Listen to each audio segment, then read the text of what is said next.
Halo kawan-kawan semua, kita berjumpa lagi di acara Jumatan Indo Progress bersama saya Kun Sen Pontoh. Eh, kita akan berbincang-bincang kali ini seperti biasa dengan dua sahabat saya, dua kawan saya, Gus Roy Murtado dan Pendeta Daniel Siombing. Eh, saya tidak perlu lagi memperkenalkan kedua orang ini karena kita sudah kenal dan kawan-kawan juga pasti sudah tahu. Dan di episode ketiga ini kita akan berbicara tentang hal yang kita anggap penting, yakni tentang konsep pembebasan dalam Islam, Kristen, dan Marxisme. Eh, Kenapa penting kita membicarakan soal ini? Karena ada klaim yang beredar luas bahwa baik ketiga kelompok ini, ketiga paham ini, atau khususnya dalam eh, keislaman dan kekristenan itu, konsep pembebasan itu bukan hal yang asing, justru itu sesuatu yang sudah inbuilt gitu ya, sesuatu yang sudah secara inheren ada di dalam atau melekat di dalam agama Islam maupun agama Kristen.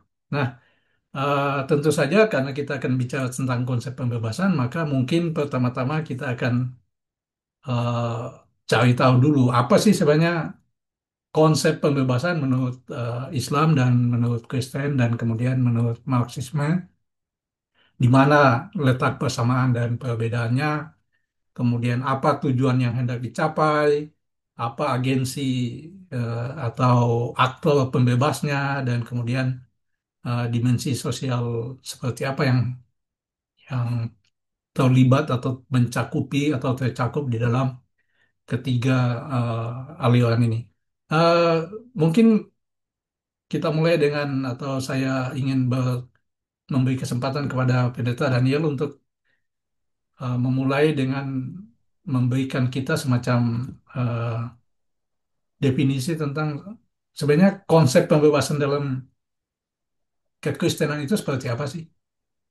Iya, terima kasih Bung Kun.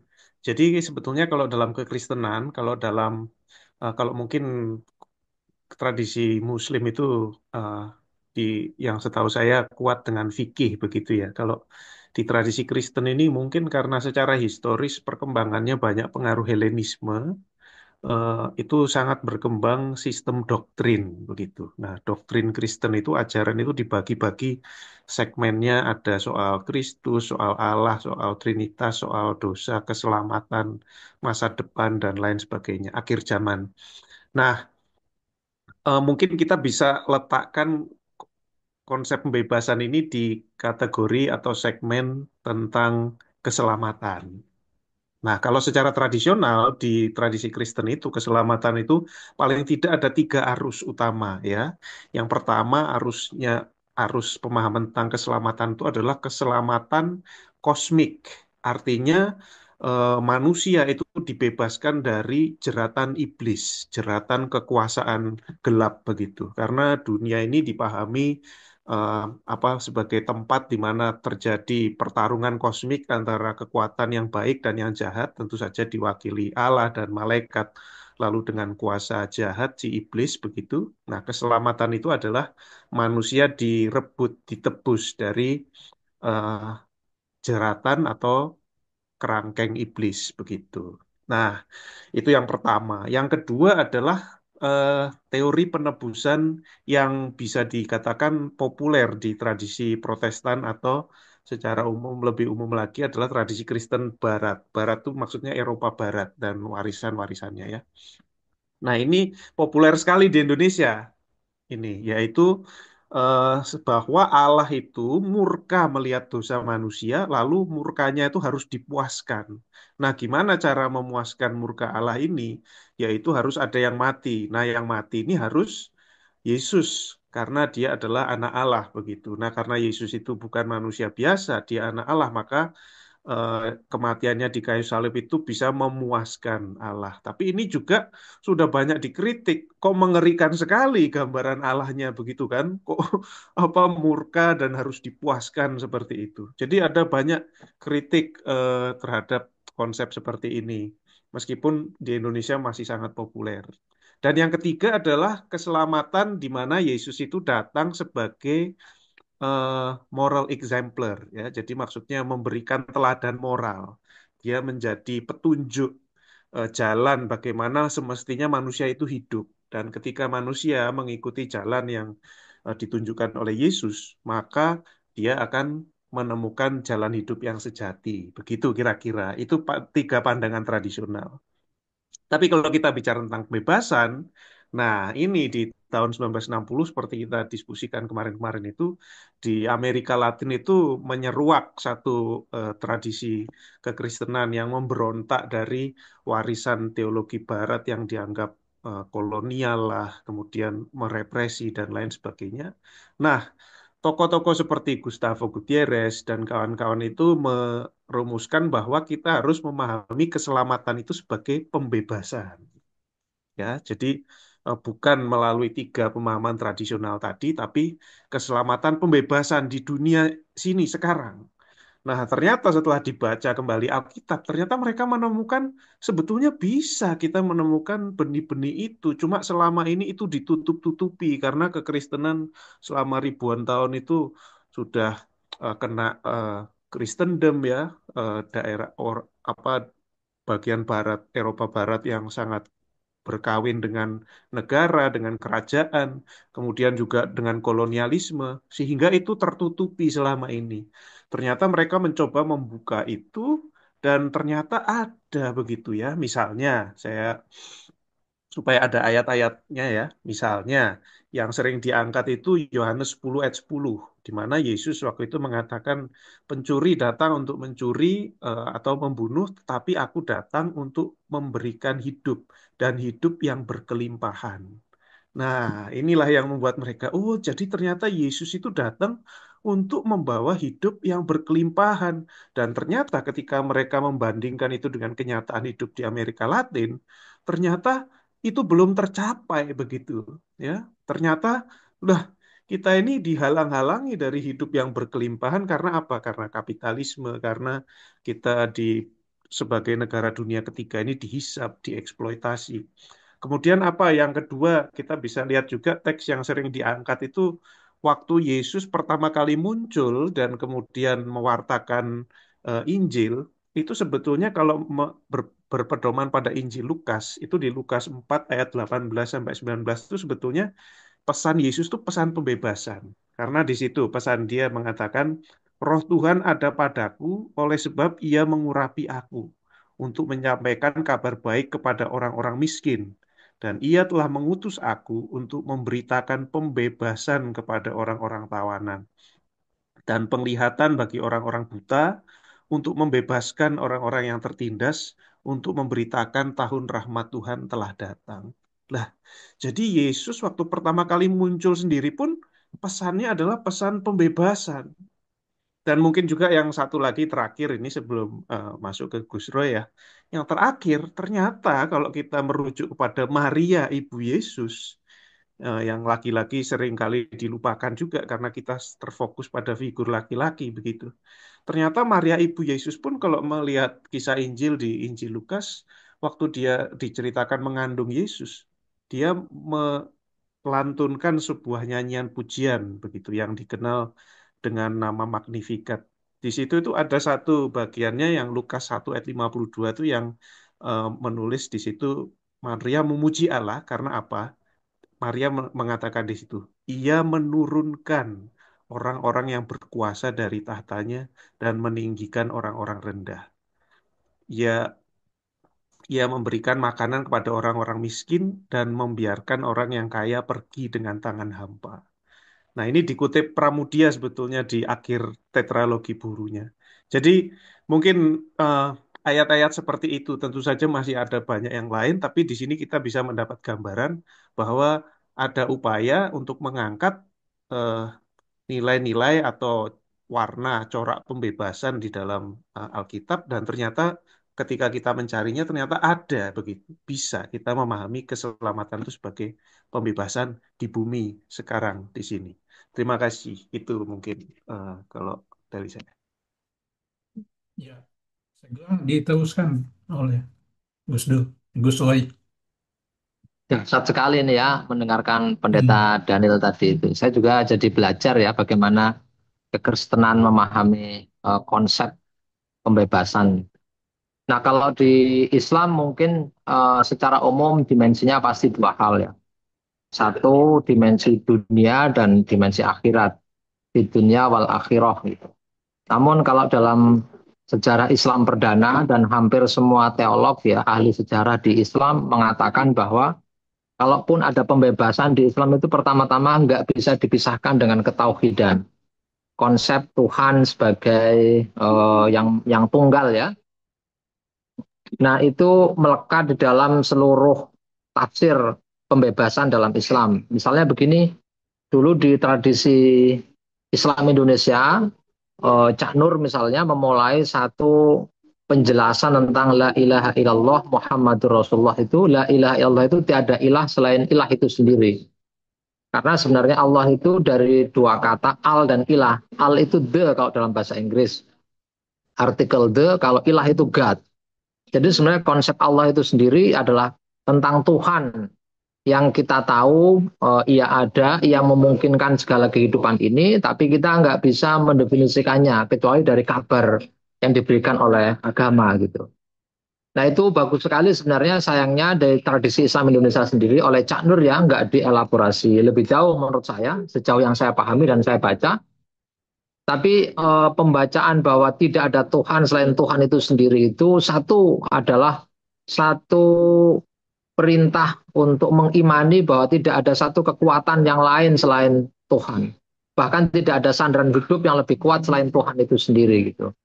Nah, yang menarik dulu dalam drama sosial politik di Arab di periode Nabi Muhammad itu nggak bisa dipisahkan karena konsep Allah ini atau konsep Allah yang dibawa oleh Muhammad, monoteisme Muhammad itu juga menegasikan sesuatu di luar itu, di luar keyakinan-keyakinan yang lainnya. Misalnya di zaman Nabi Muhammad itu para kalau bahasa sekarang itu para elit yang despotik itu, yang jahat itu, mereka juga menawarkan Tuhan-Tuhan yang sangat banyak sekali sebagai pemujaan.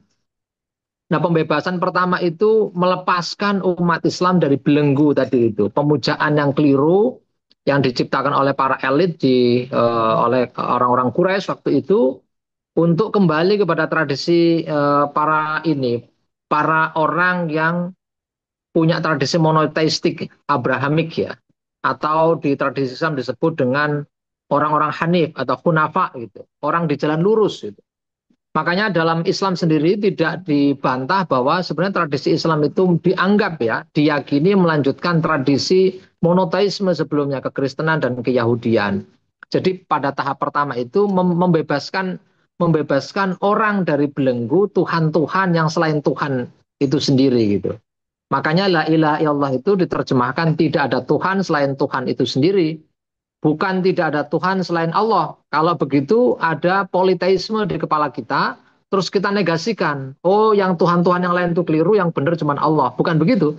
Tidak ada Tuhan selain Tuhan itu sendiri. Jadi kalau ada narasi baru membentuk Tuhan-Tuhan seperti Lata, Uzza dalam tradisi Arab dulu itu dinyatakan sebagai orang-orang yang harus dibebaskan gitu dari belenggu pemujaan terhadap dewa-dewi yang keliru tadi. Itu yang pertama. Yang kedua, karena tidak ada Tuhan yang layak dipuja selain Allah, selain Tuhan itu sendiri, maka Tuhan-Tuhan di bumi harus dihancurkan, harus dilawan dengan prinsip kesetaraan. Karena itu kata musatafin atau musatafun itu juga banyak disebut dalam Al-Quran. Orang-orang yang tertindas oleh sistem yang despotik, yang jahat harus dibebaskan.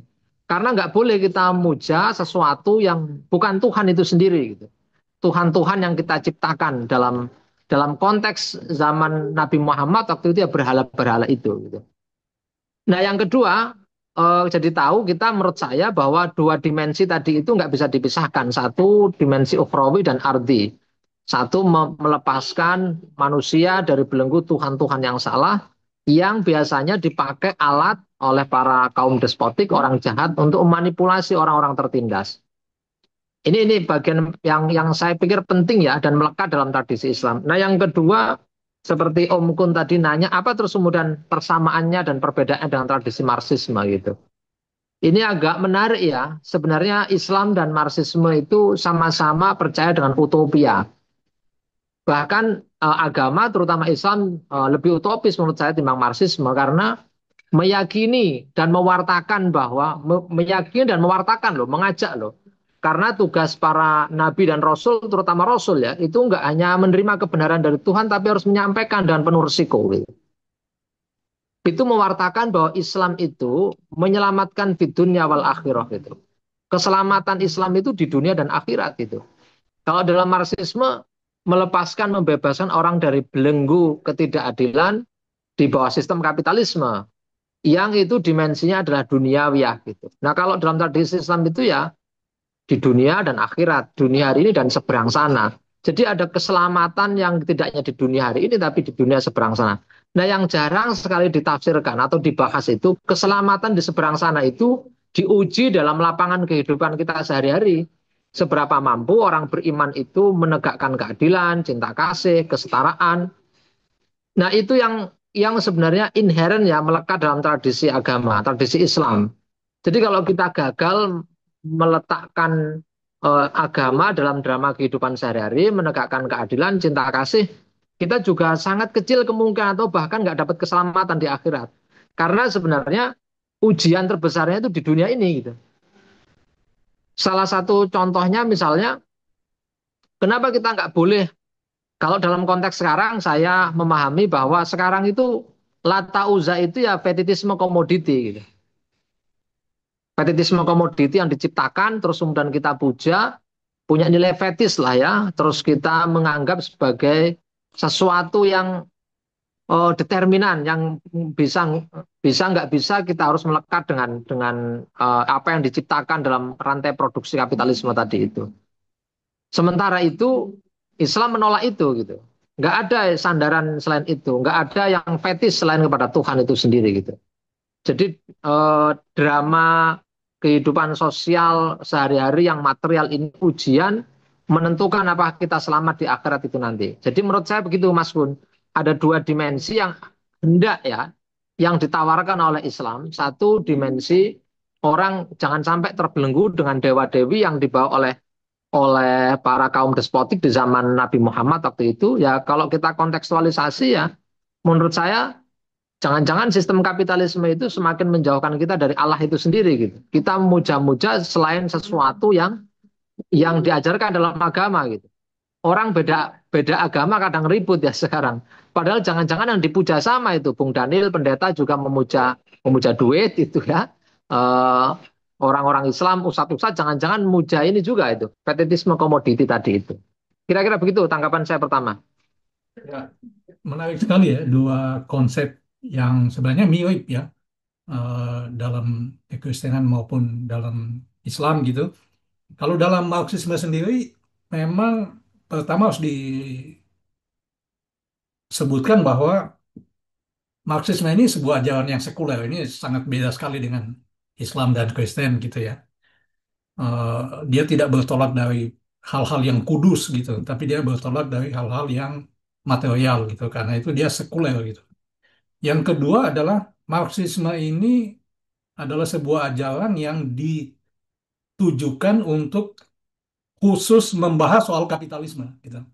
Soal masyarakat kapitalis ya, bagaimana masyarakat ini bekerja, bagaimana dia bertahan hidup, bagaimana dia berkembang, logika apa yang bekerja di dalam masyarakat ini gitu.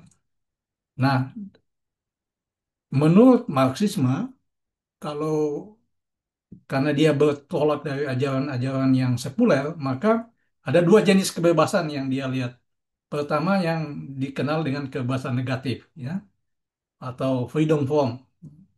Di dalam kapitalisme, terutama di negara-negara yang demokrasinya sudah lebih lebih baik, lebih liberal, yang menjunjung tinggi hak asasi manusia dan seterusnya, maka manusia itu bebas dari paksaan, manusia itu bebas dari penindasan, manusia itu bebas dari apa perampokan atau dari kekerasan. Itu dijamin, bisa dijamin di dalam kapitalisme. Jadi freedom from atau kebebasan negatif.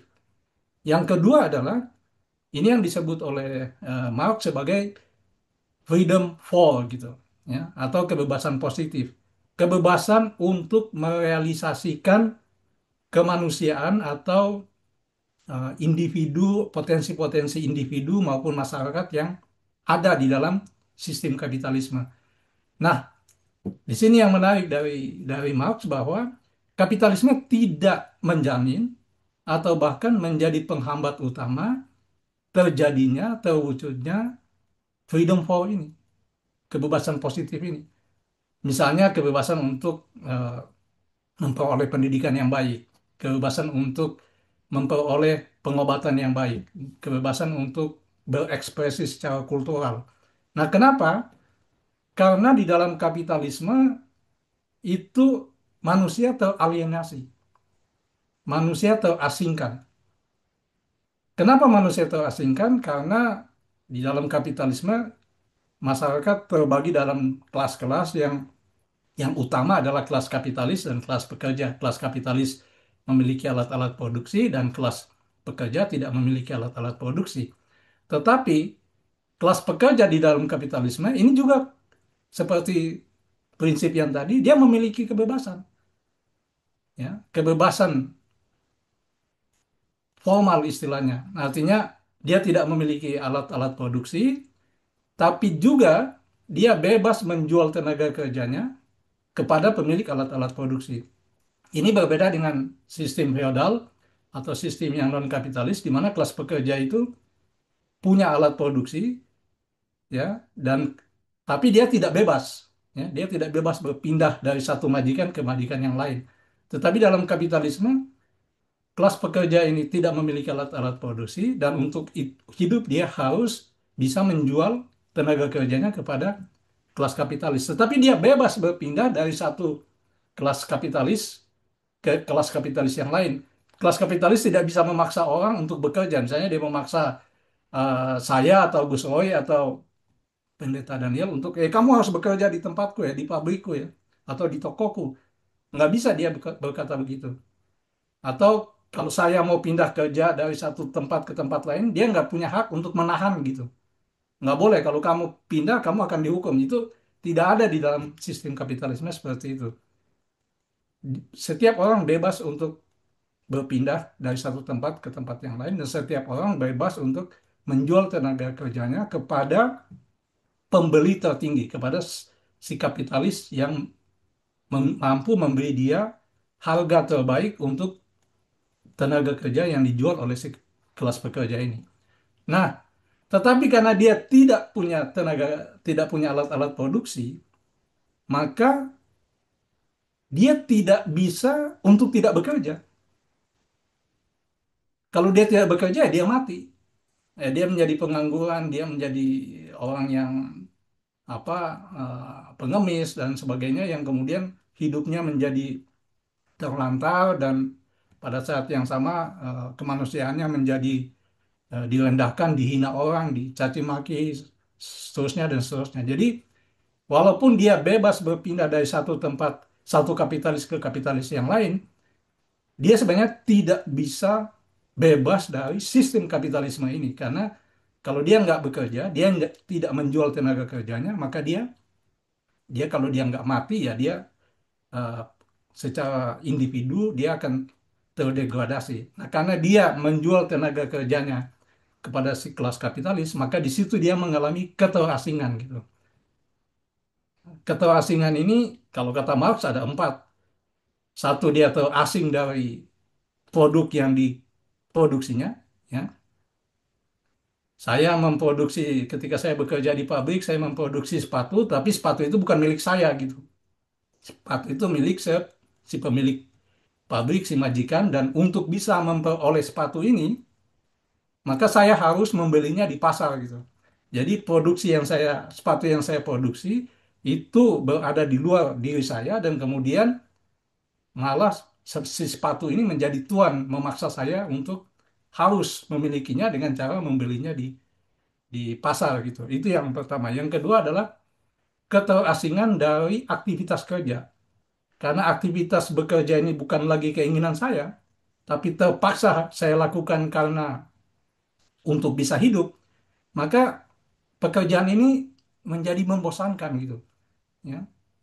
Menjadi bukan bukan untuk karena hobi atau karena aktivitas untuk apa saya ingin menjadi seorang akademisi atau saya ingin menjadi seorang pemain musik atau menjadi seorang dramawan dan sebagainya itu tidak bisa lagi seperti itu karena itu kerja yang terpaksa gitu, ya. Yang ketiga adalah keterasingan dari kemanusiaannya atau dari dirinya sendiri. Dia tidak bisa lagi apa merealisasikan potensi-potensi kemanusiaannya gitu. Bayangkan seorang buruh pabrik gitu, ya, atau seorang kalau dalam konteks di zaman ekonomi digital saat ini seorang pengendara Gojek gitu atau pengendara Uber gitu yang bekerja berjam-jam setiap hari yang dituntut dengan algoritma tertentu gitu, Be- dia punya kesempatan apa untuk membaca? Dia punya kesempatan apa untuk merealisasikan potensi-potensi kulturalnya, ya, intelektualnya, dan seterusnya itu. Jadi dia lama-lama menjadi sekup, ya. Dia menjadi sekup di dalam satu sistem besar mesin kapitalisme ini. Yang keempat, yang terakhir adalah keterasingan dari sesama manusia. Nah, ini yang tadi dibilang oleh Gus Roy itu fetishisme komoditi itu. Jadi hubungan manusia di dalam antar manusia sesama manusia di dalam kapitalisme itu adalah sebenarnya hubungan di antara benda-benda yang dipertukarkan di pasar gitu. Ya, saya saya berhubungan dengan seseorang karena saya ingin membeli benda itu gitu. Saya ingin memiliki benda itu. Dan untuk bisa memiliki benda itu maka saya harus pergi ke pasar dan membeli, ya, benda itu dengan uang. Jadi hubungannya bukan hubungan antar sesama manusia lagi, tetapi sebenarnya hubungan antara benda-benda yang kemudian itu menjadi perantara di antara hubungan sesama manusia ini. Nah, eh, karena itu kemudian tujuan pembebasan di dalam Marxisme adalah mengatasi atau menghancurkan keterasingan ini. Kalau kalau kata Engels gitu, eh, seorang di dalam eh, masa pasca kapitalisme, post kapitalisme, itu seorang individu itu pagi harinya dia makan, siangnya dia dia istirahat, sorenya dia main catur, malamnya dia baca buku gitu ya.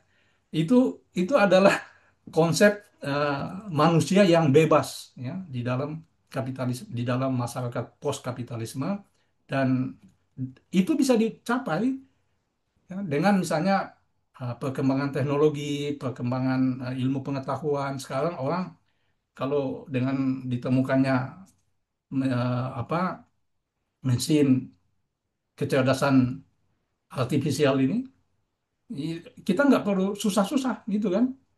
Kalau kita ingin butuh sesuatu, bikin tanya sesuatu, coba konsep Marx tentang ini apa sih? Ya, dia akan jawab gitu. Kita nggak perlu pergi ke perpustakaan, baca buku, segala macam.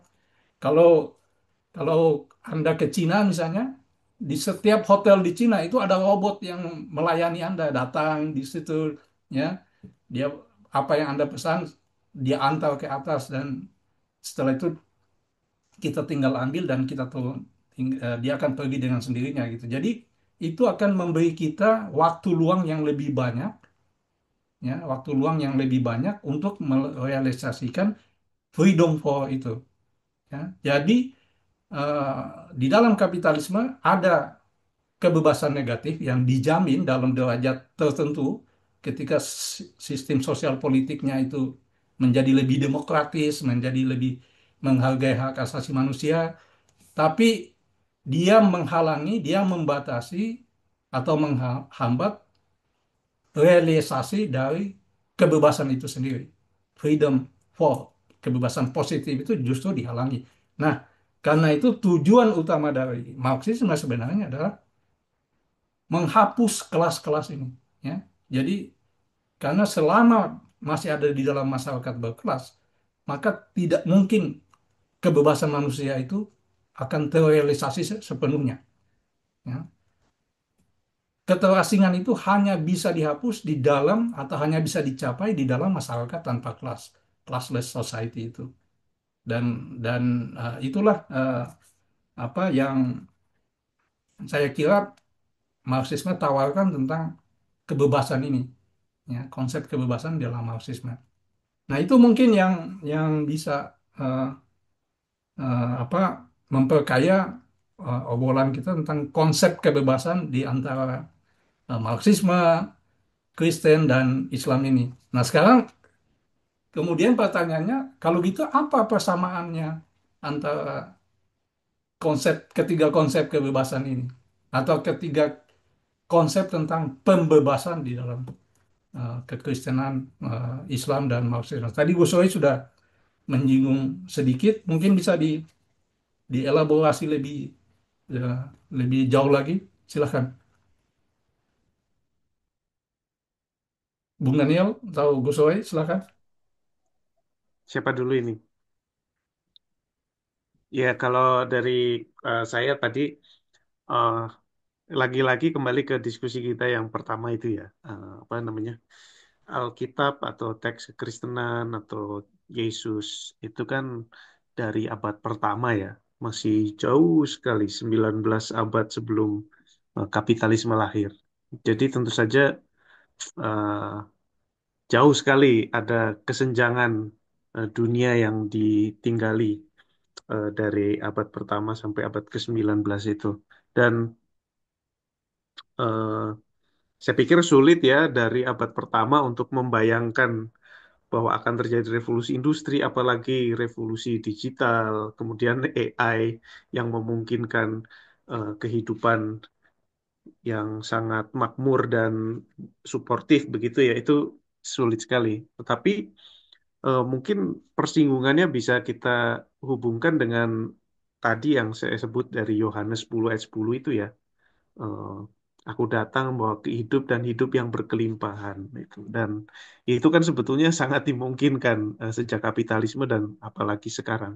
Ironisnya adalah kita memproduksi begitu banyak makanan, begitu banyak barang untuk dikonsumsi ya, yang sebetulnya lebih dari cukup untuk bisa menyejahterakan masyarakat di penduduk seluruh dunia yang miliaran ini. Tetapi ironisnya adalah justru sistem yang ada sekarang ini menghalangi bagaimana kekayaan dan keberlimpahan itu bisa terdistribusi bagi semua. Dan itu saya pikir eh, bertentangan dengan semangat kekristenan, dengan semangat agama. eh, Bagaimana ada ketimpangan sosial itu sudah diangkat misalnya ya, ini sambil mengenang Paus Fransiskus ya. Beliau juga almarhum Paus Fransiskus salah satu yang gencar juga dalam mengangkat bagaimana ada ketimpangan global yang luar biasa secara sistemik ini. Itu saya pikir di situ, tetapi bahwa ada harapan, ada utopia kalau dikatakan Gus Roy tadi untuk tatanan dunia baru yang berkelimpahan, yang sejahtera, yang di mana manusia itu bisa menjadi manusia yang utuh, ya, yang secara integral, spiritual maupun jasmani lahiriah. Itu saya pikir sejalan dengan semangat kekristenan. Kalau dalam tradisi teologi pembebasan, mungkin tadi yang saya belum sebut itu juga adalah kalau tadi saya sebut tentang khotbah Yesus, itu biasa disebut manifesto Nazaret ya, karena dihubung-hubungkan dengan manifesto yang lain. Eh, tetapi perlu juga disadari bahwa pesan Yesus itu yang utama seringkali adalah kerajaan Allah. Nah, ada teolog dari El Salvador namanya John Sobrino. Dia itu berusaha mengatakan dalam kalau dia menulis itu tentang kristologi. Kristologi itu jadi diskusi tentang Yesus Kristus ya, tentang siapa Yesus Kristus. Nah, John Sobrino bersama dengan Juan Luis Segundo ya, itu sama-sama mengatakan yang kita butuhkan itu adalah anti-kristologi. Wah, ini bahaya nih kalau orang dengar ya. Loh, maksudnya apa? Maksudnya adalah kita harus mengembalikan justru ke bagaimana Yesus sendiri berkristologi. Karena menurut mereka, pesan utama Yesus itu justru tidak berpusat pada dirinya sendiri, tapi pada pesan yang dibawanya. Nah, pesan yang dibawa Yesus itu adalah kerajaan Allah. Dan kerajaan Allah itu adalah, kalau tadi mengacu pada Manifesto Nazaret di Lukas eh, pasal 4 itu adalah pembebasan. Kabar baik kepada orang-orang miskin, pembebasan bagi orang-orang yang tertindas. Nah, dalam hal itulah saya pikir semangat dan cita-cita Marxisme itu bisa sebetulnya diketemukan dengan semangat Yesus. Ya, Itu kalau dari saya. ini menarik sekali ya. Jadi sebenarnya persinggungannya ada gitu, walaupun ini datang dari dua tradisi yang sangat berbeda gitu. Kalau dalam Islam gimana itu, Bung Gus? Ya, mungkin juga nggak banyak ya, hampir sama dengan Bung Daniel secara garis besar. Tapi mungkin yang lebih spesifik tadi, kalau saya kan tadi menyinggung di awal bahwa ada dua dimensi besar yang mau dikerjakan yang ditawarkan di Islam itu. Cuma masalahnya nggak ada cetak birunya, Mas Gun. Itu satu. Yang kedua, karena nggak ada cetak biru juga, ini kan seperti imperatif moral aja. Misalnya larangan untuk menumpuk-numpuk harta, larangan untuk memakan barang yang tidak halal dan tidak baik. Nah itu kan jelas sekali tuh kita dilarang memakan sesuatu yang tidak halal dan tidak baik, halalan thayyiban itu. Harus halal, harus baik gitu. Jadi prosesnya yang kita makan nggak hanya secara agama, secara fikih dinyatakan hak penghisapan. Namun sayangnya bagaimana model dunia yang hendak diwujudkan Islam itu sendiri, para pemikir Islam sejauh ini belum sampai ke arah sana ya. Bahkan seperti Hasan Hanafi, Asy'ari Engineer gitu yang populer dalam tradisi pembebasan Islam itu juga nggak ada proyeksi masyarakat semacam apa yang hendak mereka wujudkan. Yang pertama-tama memang semua sepakat tidak ada penindasan, tidak ada penghisapan, tapi apa itu? Itu belum sampai ke sana. Apakah masyarakat pasca kapitalisme yang dibayangkan Engels tadi itu belum juga sampai ke sana gitu. Namun secara umum ada kesamaannya bahwa semuanya terutama dalam agama Islam nggak boleh itu melakukan ketidakadilan, penghisapan, apalagi yang kita hadapi hari ini contohnya saja ya, ini bahkan kebebasan beragama pun terbelenggu sebenarnya karena orang dimensinya itu hanya dijadikan sebagai alat untuk memproduksi di perusahaan misalnya mereka nggak punya waktu luang untuk beribadah, mereka nggak cukup waktu untuk menemani anaknya membesarkan keluarganya padahal eh, permintaan atau himbauan dari agama Islam itu nggak begitu, mereka harus menjadi bisa membangun rumah tangga yang baik, menemani anaknya dan lain-lain itu. Bahkan dulu ya kalau nggak salah pernah ada sekelompok intelektual Islam di Indonesia juga menyarankan meninggalkan produksi juga nggak apa-apa, meninggalkan sholat nggak apa-apa karena ada kewajiban berproduksi gitu. Jadi itu yang mestinya kita tolak gitu. Manusia dimensinya hanya satu gitu, tunggal untuk memproduksi, untuk apa itu memproduksi sebanyak-banyaknya dan itu seperti Mas Kun tadi ada empat dimensi soal keterasingan menurut Marx tadi itu. Bahkan mereka terasing dari apa yang mereka ciptakan, terasing dari dirinya sendiri, terasing dari pekerjaannya, dari lingkungannya. Mereka nggak bisa mengembangkan dirinya. Nah, kira-kira justru ini pertanyaan menarik ya, mungkin perlu menjadi renungan, refleksi atau kita tulis ya dalam tradisi Islam itu. Karena Islam itu nggak lahir menghadapi kapitalisme. Kalau Marxisme itu lahir, memang dia menjelaskan kapitalisme dan mau melawan kapitalisme. Islam kan nggak melawan penjajahan gitu. Makanya dulu tokoh-tokoh agama kita waktu resolusi jihad itu mengusir penjajah, Mas Kun. Tidak mengusir sistem kapitalisme, bahwa penjajah itu dimungkinkan oleh sistem, nggak sampai ke sana gitu loh. Nah ini mesti ada satu pembacaan lebih jauh, bagaimana Islam menjelaskan situasi ketertindasan yang dihadapi oleh umat Islam hari ini. Tidak hanya umat Islam, umat manusia secara keseluruhan. Mungkin sama juga dalam tradisi Kristen yang saya dengar ya, di tradisi Katolik itu kerajaan Allah gitu. Kerajaan Allah itu semacam apa gitu? Apakah semua orang pergi ke gereja, taat gitu kan? Nggak ada Islamnya sama sekali, Bung Daniel gitu, semuanya Kristen. Atau sama juga pembebasan Islam itu artinya orang nggak boleh memuja selain konsep Allahnya Islam gitu. Kalau begitu berarti mereka belum dibebaskan dong gitu. Masih ikut Kristen, ikut jemaatnya Bung Daniel, harus ikut Roy Murtado semua kan gitu kan. Kacau itu. Sementara kita menghadapi situasi ketidakadilan yang sangat dominan dan diproduksi atau dimungkin oleh sistem kapitalisme. Jadi nanggepin Mas Kun tadi itu ada kesamaannya Mas, keadilan, kesetaraan, pendekatan yang lebih demokratis. Nggak ada kata demokratis, tapi ada kata suro bainahum dalam Al-Quran, bermusyawarah di antara kalian, atau wasawirhum fil amr, dan bermusyawarah apa itu bermufakatlah fil amr dalam urusanmu gitu. Nah itu kan clear ya. Cuman bentuknya apa belum tahu. Ini mungkin tugas para pemikir Islam kiri di abad 21 untuk merumuskan itu. Itu tanggapan saya. Tampaknya dari apa yang kalian berdua kemukakan ini sebenarnya titik persamaannya itu kelihatan jelas ya. Kalau aku catat di sini pertama persamaan itu ada pada tujuan kemanusiaan, ya. Eh, Ketiganya itu ingin membebaskan manusia dari kondisi yang menindas atau merendahkan martabatnya.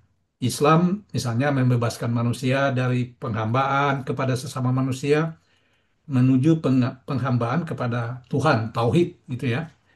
Terus kemudian Kristen membebaskan manusia dari dosa dan maut menuju keselamatan dan kehidupan kekal.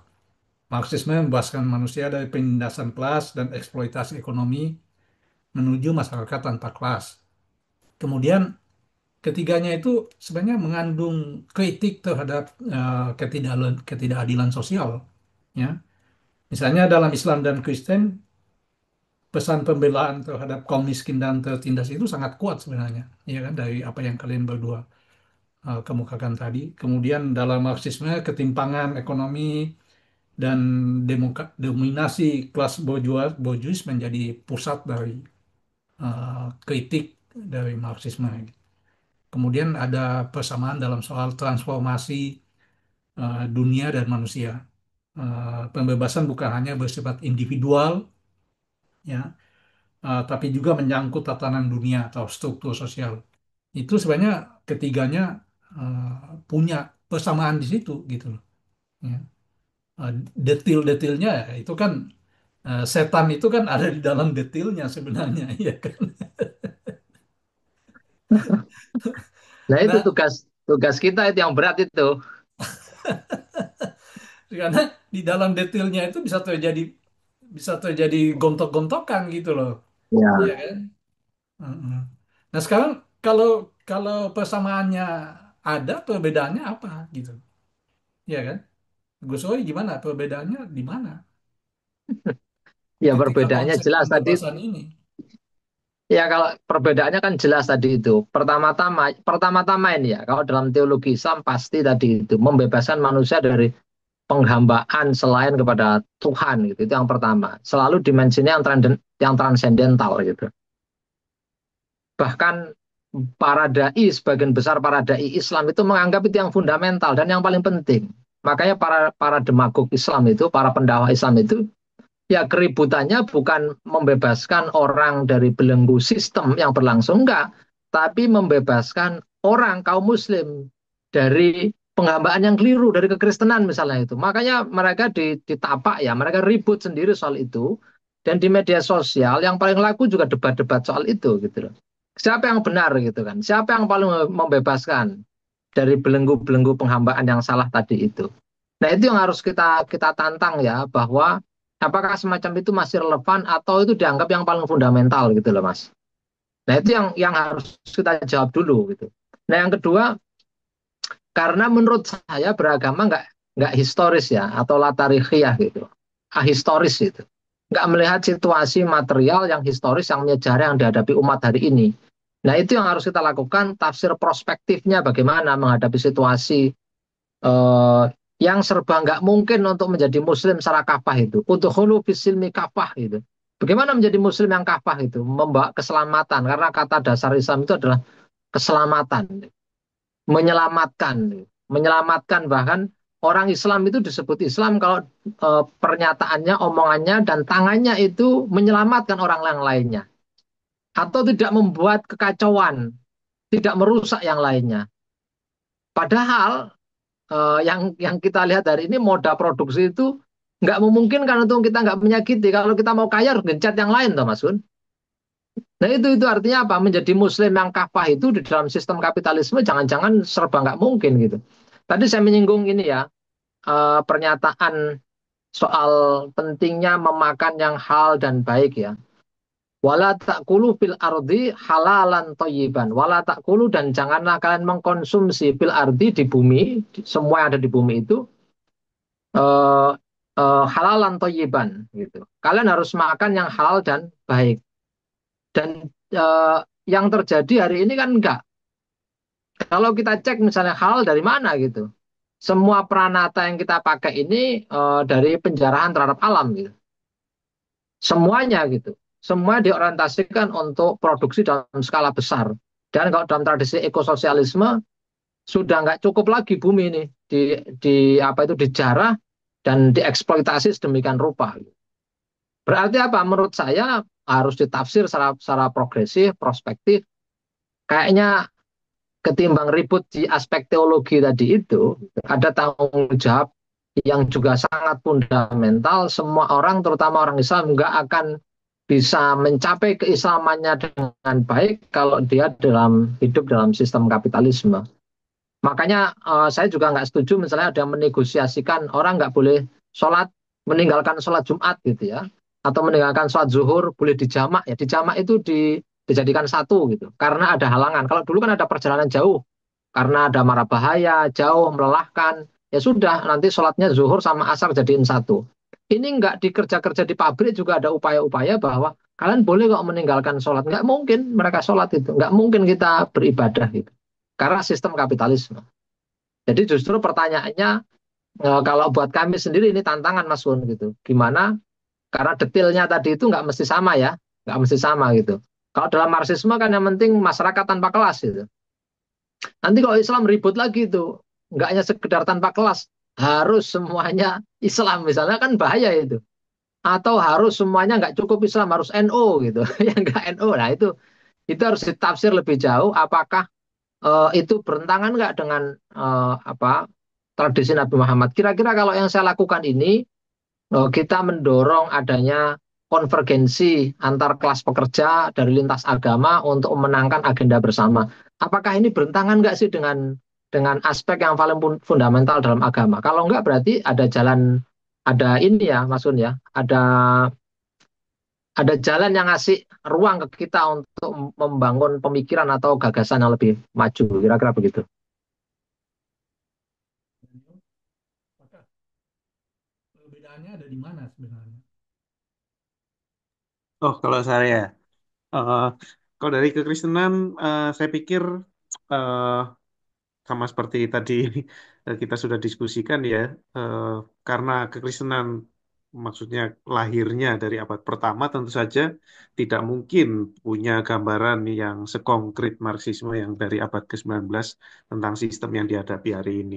Itu yang pertama. Dan kemudian itu juga membuat apa setan yang ada dalam detailnya itu ya makin kompleks lagi ya untuk dihadapi ya. eh saya pikir eh, salah satu apa ya potensi ya kalau kita bertolaknya dari kerajaan Allah tadi ya motif kerajaan Allah dan juga anti kristologi dari Juan Lewis Segundo dan John Sobrino itu ya. Jadi bahwa visi agensi dan juga apa yang dibayangkan sebagai tujuan itu nggak harus berpusat pada kekristenan sendiri. Karena bahkan kristologi aja mestinya anti kristologi begitu kan. Mestinya nggak berpusat pada Yesus begitu. Eh, jadi itu yang membuat saya mungkin salah satu yang menolong untuk tidak bersentral pada kekristenan. Meskipun kerajaan Allah sendiri itu juga harus hati-hati menafsirkannya. Karena secara historis dulu waktu zaman Kristendom di Eropa itu juga kerajaan Allah itu dipahami untuk membenarkan Kristendom. Cuma setelah revolusi industri itu sebetulnya penafsiran tentang kerajaan Allah itu banyak menjadi diwarnai oleh semangat pemberontakan, aspirasi kebebasan buruh dan lain sebagainya. Jadi diperluas begitu. Saya pikir kalau yang dikembangkan dalam tradisi teologi kebebasan itu dalam artian luas seperti itu. Maka mereka juga tidak segan-segan untuk bekerja sama dengan kaum Marxis, ya kan? Eh, Justru organisasi-organisasi yang seperti Partai Kristen gitu di Chile waktu zaman Allende itu justru yang dikritik oleh Juan Leo Segundo karena mereka berakhir di posisi tengah-tengah mengambil jalan ketiga begitu, bukan kapitalisme, bukan sosialisme, justru itu yang dikritik. Camilo Torres misalnya, dia bukannya bikin gerilyawan Katolik, tapi dia justru bergabung dengan apa eh, organisasi yang luas, sekuler begitu. Saya pikir itu yang menolong sih, motif kerajaan Allah itu yang membuat saya, menurut saya bisa. Tetapi tricky juga adalah lagi-lagi ya karena eh, tidak serta-merta berdasarkan analisis ilmiah atas kapitalisme, konsep tentang agensi misalnya itu yang menurut saya kabur. Kabur dalam arti apa? Misalnya, kalau dalam tradisi teologi kebebasan, Gutierrez itu mengembalikan orang miskin sebagai agen sejarah. Itu kan semangat eruption of history dari bawah itu ya, dari konferensi Asia Afrika dan lain sebagainya. Itu kan seperti dalam sejarah itu lagi ada gejolak dari bawah begitu. Tetapi karena miskin itu kategori yang masih luas kalau dalam analisis sosial Marxisme itu yang menurut saya juga seringkali kabur. Ini si miskin ini si siapa begitu. Kalau dalam Marxisme kan lebih jelas lagi. Ada proletar, ada borjuis kecil yang terancam jadi proletar, terancam proletarianisasi. Lalu ada juga lumpen proletariat. Nah, ini ini yang kadang-kadang si miskin ini siapa begitu. Kalau dalam Marxisme kan kenapa kelas proletar itu dianggap sebagai agen sejarah itu kan karena kebergantungan sistem kapitalisme ini sendiri pada mereka. Nah, itu menurut saya lebih jelas. Tapi tentu saja karena itu eh, kerjasama, kolaborasi dengan tradisi yang punya analisis sosial yang mungkin memang dari sononya sudah lebih eh, purposif ke sana, itu menurut saya penting. Ya, itu sih. Terima kasih. Ini menarik sekali ya, Daniel menyentuh soal problem agensi ini ya. Eh, Justru menurutku dalam sejarah konflik dari Marxisme dan agama ini justru di titik ini sebenarnya, ya, bukan di konsep-konsep yang lebih abstrak gitu ya, tetapi di dalam soal agensi ini, aktor yang menjadi agen perubahan sosialnya ini, ya. Eh, Memang dalam konsep agama misalnya atau yang aku baca dalam teologi pembebasan itu, secara politik dia bisa terjatuh pada populisme gitu, ya, karena menyangkut soal kategori yang sangat luas, soal kaum miskin, ya, dan kaum miskin ini kemudian diperhadapkan dengan elit yang minoritas, yang menguasai, yang mendominasi, yang kaya raya gitu, yang tidak punya kepedulian terhadap eh, kalangan mayoritas yang miskin ini, dan kemudian eh, itu menjadi sasaran untuk yang harus diubah gitu loh, ya. Dan benar kata apa Daniel tadi, ini kemudian jadi kabur gitu loh, ya, karena orang miskin itu luas sekali, ada orang miskin pedesaan, orang miskin perkotaan, ada orang miskin di industrial urban, perkotaan dan seterusnya, ya. Nah, aku pikir dalam konteks sejarah di Indonesia pertentangan antara Islam dan Marxisme misalnya itu juga di sini letaknya, agen perubahan ini gitu. Karena konsep soal kepemilikan itu, ya, Marxisme kan mengatakan bahwa kapitalisme ini hanya bisa jalan kalau ada buruh bebas kan, ada pekerja bebas gitu loh. Bebas dalam dua pengertian tadi itu. Dia nggak punya alat produksi, ya dia nggak punya tanah, karena dia terusir dari tanahnya, dan kemudian untuk bisa hidup dia harus menjual tenaga kerjanya gitu. Tanpa ada kelas pekerja ya nggak ada kelas kapitalis, ya. Dan karena itu maka dua kelas ini nggak terpisahkan gitu. Kemudian dia bebas untuk eh, berpindah, ya, berpindah dari satu posisi ke posisi, satu majikan ke majikan yang lain. Nah, ketika ini diterapkan dalam perjuangan sosial, ini bertabrakan dengan kelompok yang memiliki alat produksi. Kalau di pedesaan ya tuan tanah, di perkotaan ya pemilik pabrik gitu. Dan dan kalau kita lihat sejarah, ya di Indonesia khususnya ya pertentangannya persis ada di situ gitu loh, ya.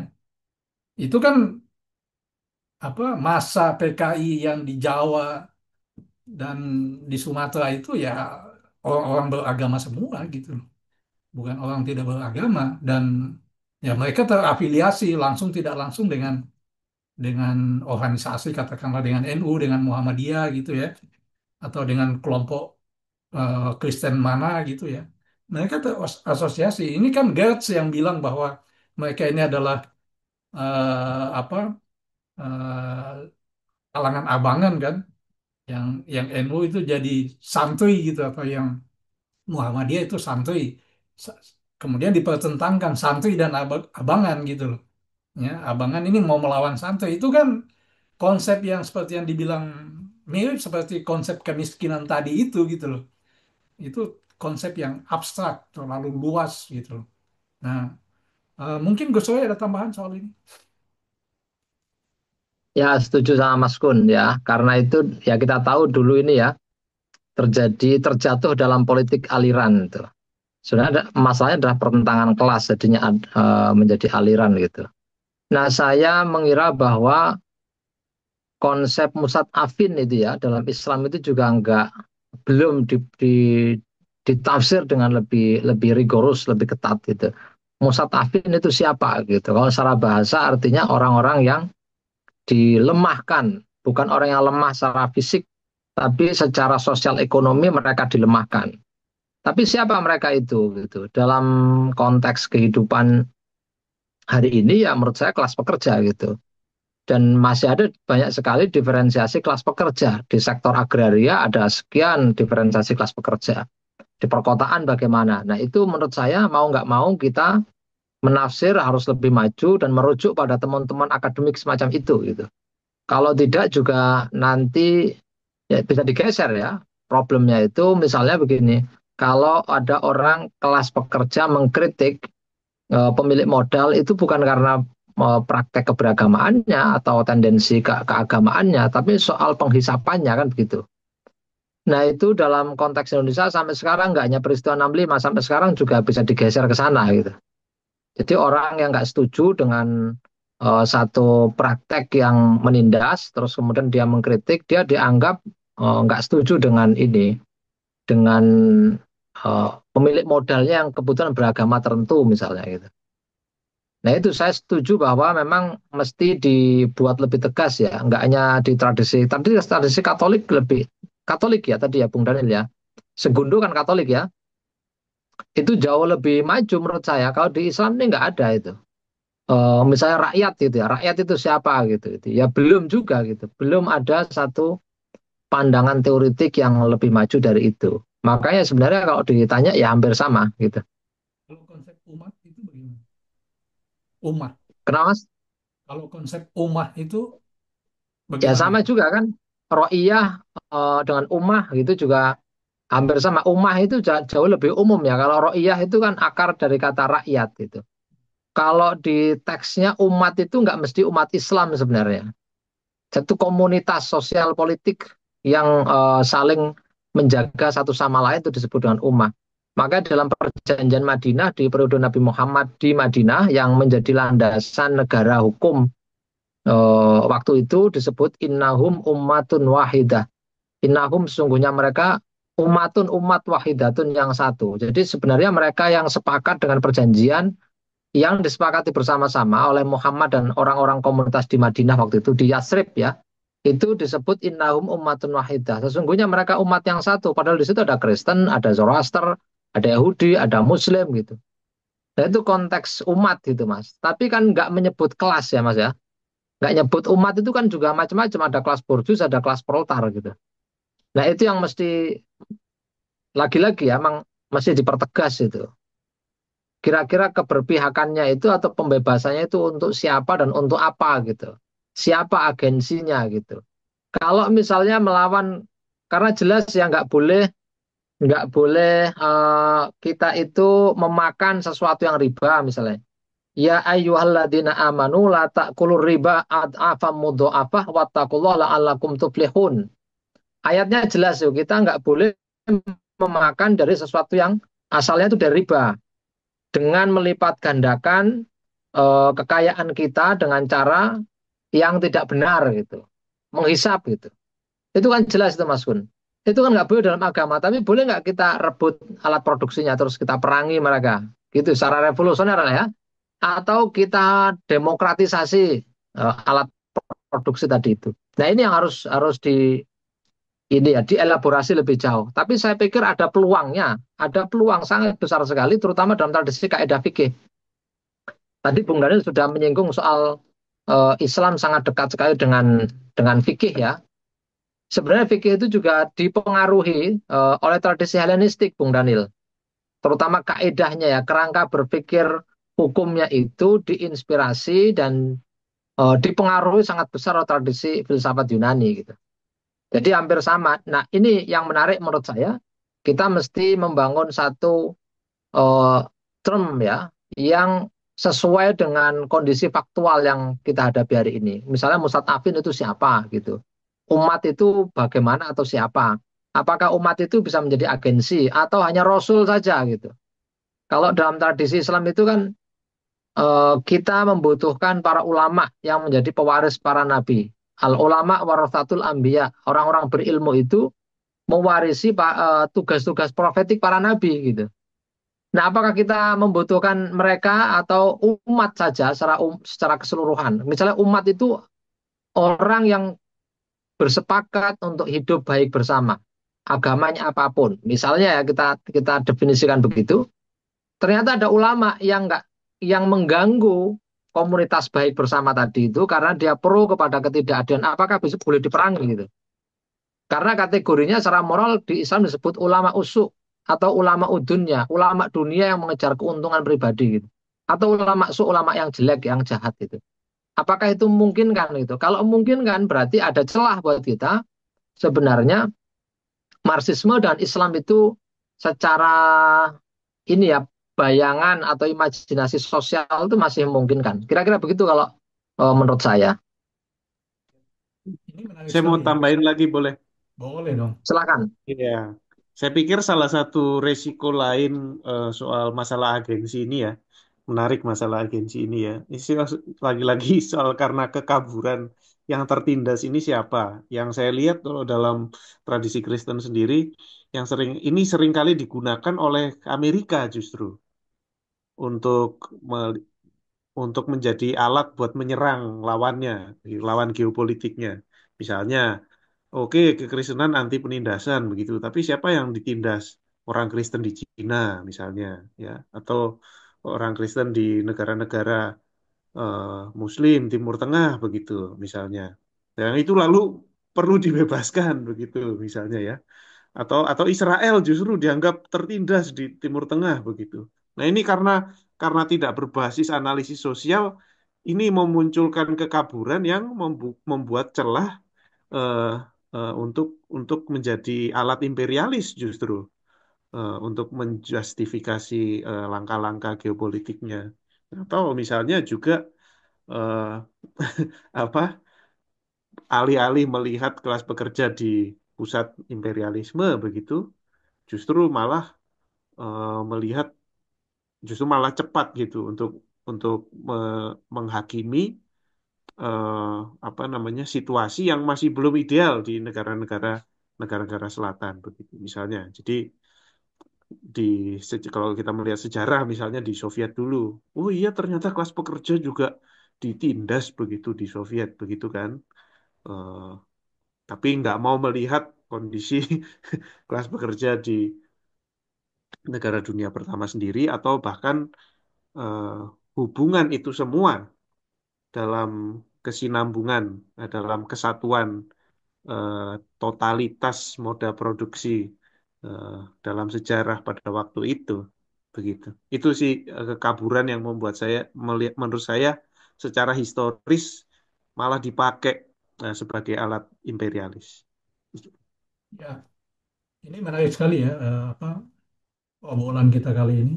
Jadi dalam hal agama ini ada satu hal yang aku kagum sekali adalah daya tahannya itu loh. Ya, dari kekristenan gitu, dari sebelum apa mas, kapitalisme, Islam juga sebelum kapitalisme ya, dia mengalami masa feodalisme, masa kapitalisme dan selalu bisa eksis gitu ya. Kalau dalam sejarah kekristenan kan kapitalis Katolisisme itu kan sangat dominan di era feodal ya. Dia dia seperti membenarkan sistem feodal itu gitu loh. Ya. Dia menjadi tuan tanah yang sangat besar, dia juga punya kekuasaan politik yang sangat besar yang bisa berdampingan dengan penguasa dunia kan. Hmm. Penguasa dunia kalau nggak dapat restu dari gereja Katolik, wah nggak bisa itu. Ya. Hmm. Kemudian muncul penafsiran baru dari Martin Luther yang mendobrak itu gitu kan. Kemudian Hmm. Protestan muncul sebagai sebuah alternatif baru. Ya, pokoknya apa milik Tuhan itu milik Tuhan, milik raja itu milik raja gitu kan. Tapi kemudian kata Max Weber, justru Protestan ini yang paling cocok dengan kapitalisme gitu. Nah, kalau di dalam apa perjalanan sejarah dia bisa eh, beradaptasi sedemikian rupa, ya, maka persoalannya mungkin ini bukan di agama itu sendiri, tetapi di tafsirnya ya. Jadi di kalangan umat beragama ini selain membangun kekuatan politik, tapi juga membangun hegemoni tafsir gitu. Bagaimana di dalam konteks pembebasan, bagaimana tafsir tentang pembebasan itu di dalam konteks kapitalisme, karena kita nggak bisa kembali ke zaman feodal gitu. Bagaimana konteks pembebasan di dalam kapitalisme ini hegemonik di kalangan umat beragama. Kira-kira bisa nggak dipahami seperti itu? Gitu. Bukan berarti kemudian agama dicocok-cocokkan, itu kan jadi kritik juga kan. Agama kok Islam kok dicocok-cocokkan? Islam itu melampaui, melintasi gitu loh. Kristen itu melampaui, melintasi, nggak bisa dicocok-cocokkan. Kalau dicocok-cocokkan nanti nggak cocok. Begitu sistemnya berubah udah nggak cocok lagi, tinggalin lagi kan. Itu kan logika yang apa? Yang misleading gitu loh, karena sejarah menunjukkan dia sebenarnya bisa beradaptasi di dalam setiap perubahan sosial, ekonomi, politik, budaya pada masanya gitu. Silakan Bung Daniel, gimana itu bisa nggak itu melampaui tadi itu? Yang nggak sekedar cocok-cocokin tuh gimana? Iya, iya. Wah, kalau kita bicara soal Protestan ya, hari hari ini ya. Protestan tuh mungkin kalau saya tambahkan dari Bung Kun itu, mungkin dia itu eh, bentuk kekristenan yang kelahirannya itu mendampingi eh, the rise of the bourgeoisie gitu ya, kebangkitan kelas bourgeoisie. Tetapi kemudian setelah kelas bourgeoisinya bangkit makin ditinggal gitu. Jadi jadi mungkin kurang lebihnya seperti itu begitu kan. Makanya gereja-gereja Protestan juga makin menurun sekarang ini. Eh, tetapi kalau melihat sejarah kekristenan itu sebetulnya ya, ya memang agama itu cair sekali ya. Itu kekuatan sekaligus kelemahan. Tadi kita melihat ada banyak bolong-bolongnya ini, ada celahnya bisa dipakai imperialis, bisa dipakai Marxis gitu. Ini memang memang banyak bolongnya, tapi juga resisten begitu. Makanya masih ada juga. Siapa yang bisa nyangka sekarang kekristenan paling besar di Cina gitu, di dunia, begitu kan? Jadi ini memang masalahnya di situ. Jadi ya, ya itu kekuatan tapi juga kelebihan. Jadi kalau dibilang mungkin eh, berdampingan dengan apa namanya gerak pembebasan dari barat, dari buruh ya, kelas pekerja, ya ya itu bisa. Hegemoni tafsirnya ya harus dibangun, tapi ya tanpa eh, tapi ini hanya akan maju seiring dengan perkembangan dari gerakan kelas pekerja sendiri, saya pikir. Kalau kita lihat kenapa tradisi teologi pembebasan di Amerika Latin meredup tahun 80-an itu bisa dibilang ya tidak bisa lepas dari kemenangan neoliberalisme di tahun 80-an. Jadi mereka juga gamang waktu itu. Terus kita mau ngapain sekarang gitu kan? Terus Soviet Uni Soviet runtuh, terus juga mau ngapain begitu. Jadi tapi seiring dengan kemajuan kesadaran kelas pekerja dan nanti gerakan kelas pekerja, tentu saja seiring juga kita mau memajukan hegemoni tafsir tradisi teologi pembebasan ini, saya pikir mungkin untuk dibangkitkan lagi begitu. Bukan mustahil lah, bukan mustahil. Nah nanti kalau menang ya, insya Allah menang ya di Indonesia ya. Ya nanti nanti sama-sama Islam lah ya supaya jangan sampai eh, apa namanya? Jangan sampai nanti pembebasannya harus jadi semua harus jadi Kristen atau semua harus jadi Islam. Tuh. Itu sih dari saya mungkin. Sorry, gimana? Ya, kalau saya juga hampir sama ya. Saya setuju sama Mas Kun tadi untuk tidak cocokologi. Karena itu juga kritiknya ya biasanya itu tokenism gitu. Jadi sudah ada asumsi sendiri di kepala kita, terus Islam kita tafsir dengan kehendak kita atau kecenderungan kita kan begitu. Itu kritiknya. Tapi mau nggak mau memang ada banyak sekali perdebatan di dalam tradisi Islam. Apakah Islam itu lebih dekat loh ya kepada sosialisme atau kapitalisme itu juga didiskusikan gitu. Misalnya kalau di Mustafa Syibai mengatakan sebagian besar punya tendensi sosial dan sosialistik gitu. Sebagian besar ya pranata atau praktek dalam beragama. Tapi apakah itu juga disebut sosialisme? Tidak bisa gitu. Karena pada periode itu juga nggak ada bayangan atau praktik yang benar-benar sosialistik menurut saya ya di dalam tradisi Islam. Yang lahir, yang tumbuh di dalam tradisi feodal. Kalau dikatakan Islam itu pro kepada kapitalisme juga enggak juga gitu. Misalnya Gus Wil pernah bilang bahwa Islam itu Nabi Muhammad itu pro kapitalisme gitu. Setuju dengan perdagangan bebas gitu. Padahal karena pada zaman itu belum ada kapitalisme gitu. Ada perdagangan tapi tidak hegemonik gitu. Jadi selalu ada celah sekaligus itu adalah kelebihan dan kekurangan. Saya setuju dengan Bung Daniel tadi itu. Nah yang kedua di zaman salafus soleh ya setelah para sahabat empat para sahabat itu ketika Bani Umayyah itu berkuasa dulu juga tradisi pemikiran fatalisme berkembang. Siapa yang mengkritik raja maka dia mengkritik Tuhan karena raja itu menjadi raja atas kehendak Tuhan. Berarti kalau Anda mengkritik atau melawan raja berarti Anda melawan kehendak Tuhan. Nah itu kan juga sangat berbahaya. Jadi kalau kekristenan pernah dijadikan sebagai alat bagi imperialisme misalnya atau teologi imperium jadinya, di Islam juga sebenarnya juga punya celah atau kemungkinan yang sama.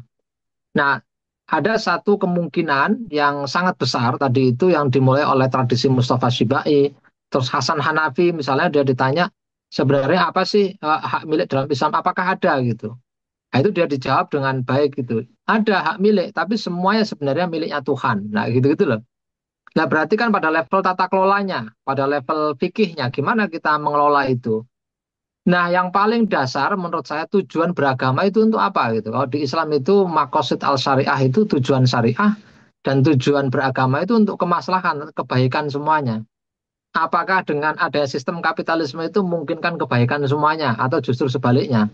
Kalau ke Rosa Luxemburg zaman dulu sosialisme atau barbarisme kan itu zaman zaman bahala itu, apalagi zaman sekarang. Kalau yang saya baca lagi-lagi dalam tradisi ekososialisme, bumi sepertinya udah nggak mungkin sama sekali, sangat rentan ya, vulnerable planet kalau bahasa Foster. Jadi nggak mungkin sama sekali dikelola dengan cara kapitalisme seperti sekarang. Apakah kita akan melanjutkan itu atau mencari alternatif? Itu kan pertanyaan dan tanggung jawab para agamawan hari ini. The end of capitalism or the end of the world misalnya. Ini kan pertanyaan yang nggak bisa dibantah gitu sekarang. Nah, saya setuju sama pendeta Daniel harus dengan bukti-bukti ilmiah gitu. Jadi biar jelas tuh agensinya siapa, dan perjuangan kelas itu dimungkinkan dalam Islam, Mas Kun. Makanya mustakbirin, mustadafin, Qabil dan Habil itu perjuangan kelas itu.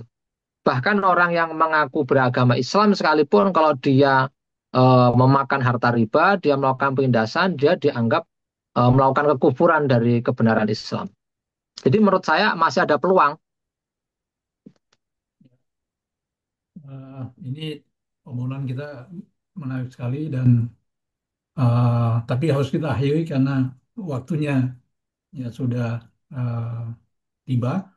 Eh, Mungkin yang bisa saya kemukakan di sini bahwa sebenarnya eh, baik Marxisme dan kekristenan, keislaman itu sebenarnya lebih banyak persamaannya ketimbang perbedaannya gitu loh. Ya. Ya, Perbedaan itu pada hal-hal yang tadi kita omongin, misalnya soal agensi gitu ya.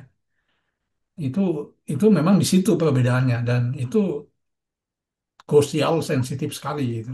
Ya, karena menyangkut cara kita di dalam membaca situasi yang sedang berlangsung saat ini gitu ya. Tetapi di luar itu peluangnya sangat besar ya. Misalnya soal penafsiran, soal apa resiliensi dari agama untuk bisa beradaptasi dengan eh, situasi dan tuntutan zaman gitu.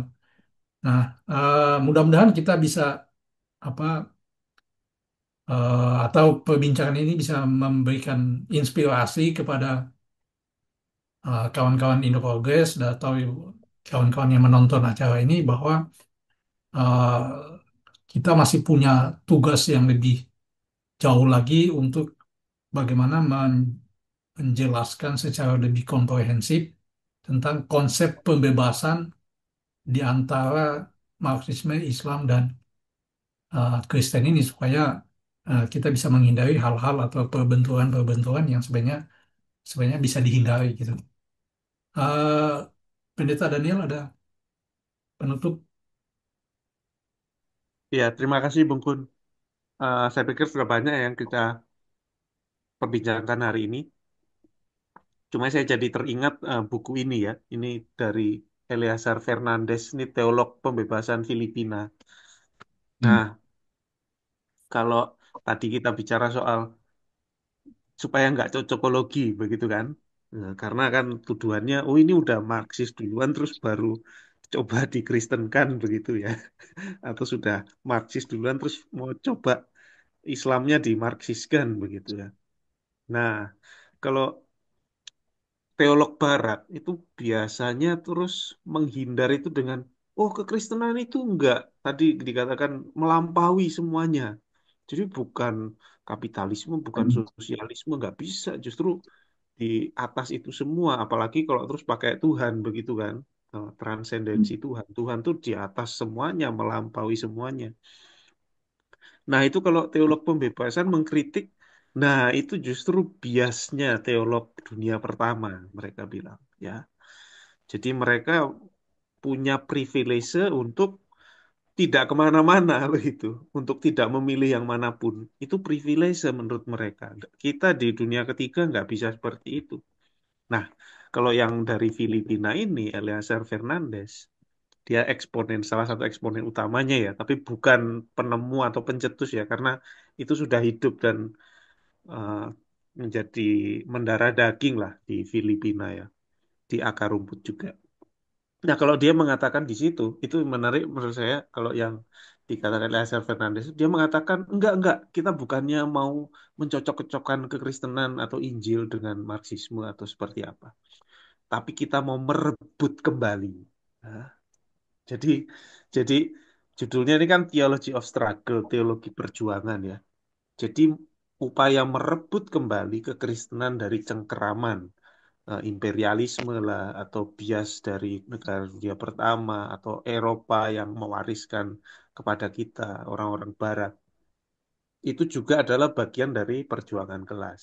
Saya pikir itu sih itu bagian dari perjuangan pembebasan. Jadi betul pada akhirnya ini adalah soal pembebasan kelas pekerja, tapi sebagai bagian dari upaya pembebasan kelas pekerja itu juga adalah pembebasan kita dari hegemoni tafsir agama yang merugikan kelas pekerja sendiri dan kalau menggunakan bahasanya Yesus di Injil Yohanes tadi, tidak apa menghalangi kita dari hidup berkelimpahan yang mana Yesus sebetulnya justru datang untuk membawa itu.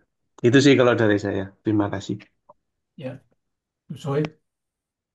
Saya nggak banyak, cukup seperti Bung Daniel tadi itu kayaknya juga hampir sama ya. Di Islam jangan-jangan juga kita perlu merebut itu.